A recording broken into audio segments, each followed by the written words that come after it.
L'histoire de ce soir s'intitule « Le secret du Père Noël ». Je ne pourrai jamais finir à temps si tu t'agites toujours comme ça. Mais que faisait donc Irma, la fidèle nounou du Père Noël, pour se mettre ainsi en colère? Ce matin, elle avait entrepris, à la demande de ce dernier, de lui confectionner un nouveau costume. Notre bonhomme avait encore pris de l'embonpoint, et son bel habit était devenu trop juste. Irma était la seule personne qui pouvait tutoyer le Père Noël. Il était devenu comme son fils. Elle le connaissait depuis toujours. « Je te le répète souvent, tu es trop gourmand, mon petit !» le sermonna-t-elle tendrement. « Mais, mamie !» aimait-il l'appeler. « C'est que ta cuisine est trop bonne !»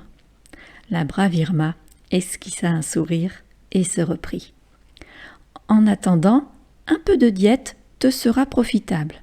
Et ce n'est plus la peine pendant quelque temps d'inviter tes lutins pour justifier d'un bon repas. Allez, lève les bras. Ne bouge plus. » Le Père Noël bougonna pour la forme, car il savait au fond de lui que sa nounou avait raison. La brave Irma maniait avec dextérité aussi bien la craie que les grands ciseaux, si bien qu'en soirée, son travail commençait à prendre forme. Elle se déclara satisfaite et osa pénétrer dans l'atelier. « Oh, mais c'est très joli !» dit le Père Noël. « Je crois même qu'il est plus beau que le précédent. »« Il sera surtout plus à ta taille. Veux-tu l'essayer ?» ajouta la brave Irma toute fébrile. Le Père Noël se planta devant un miroir. « Tu es formidable, il me va à ravir. »« Attends, lui dit Irma, bondissant, sa boîte d'épingles à la main. Il y a un pli. Là, voilà. Bon, j'arrangerai cela demain. Ce soir, je n'en peux plus. Je vais aller me coucher. »« Bonne nuit, mamie, » dit-il en l'embrassant tendrement.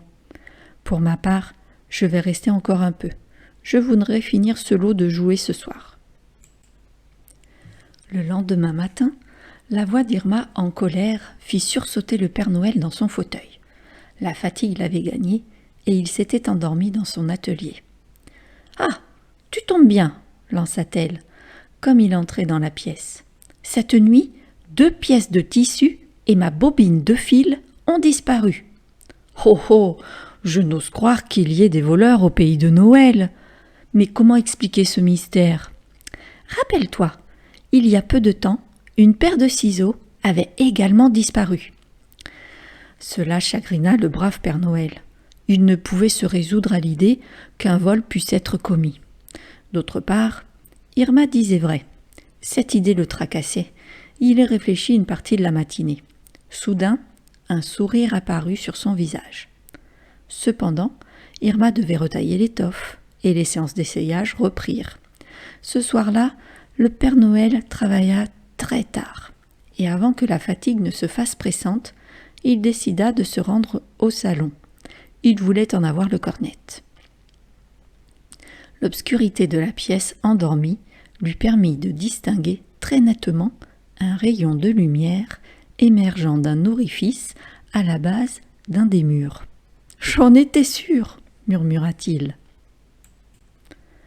Avançant aussi discrètement qu'il put, il se pencha et observa par le trou. Dans une petite pièce bien aménagée, 2 souris maintenaient de l'étoffe rouge, tandis qu'une autre, un peu plus âgée, manipulait les grands ciseaux. Au fond de cette pièce, un vieux rat subissait une séance d'essayage devant un miroir. « Bonsoir. Ainsi donc, il s'agissait de vous. Soyez plus prudent, sinon Irma va vous découvrir et elle pourrait vous chasser. »« Bonsoir, Père Noël, » répondirent en chœur les souris. « C'est encore Hector, il ne rentrait plus dans son costume. » Le Père Noël lui adressa un clin d'œil complice. « Comme vous voyez, nous préparons également les fêtes. Nous avons eu beaucoup de naissances ces derniers temps. Il faut bien gâter nos petits.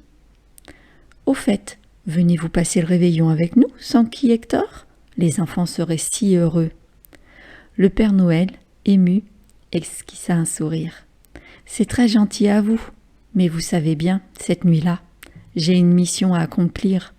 Nous ferons donc comme les années précédentes, une petite fête ici, dans le salon, pour la nouvelle année.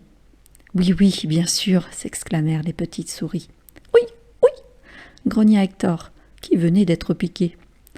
En attendant, reprit le Père Noël amusé, si vous avez besoin d'autres fournitures, attention à ne plus les voler. Je préfère que vous veniez me les demander.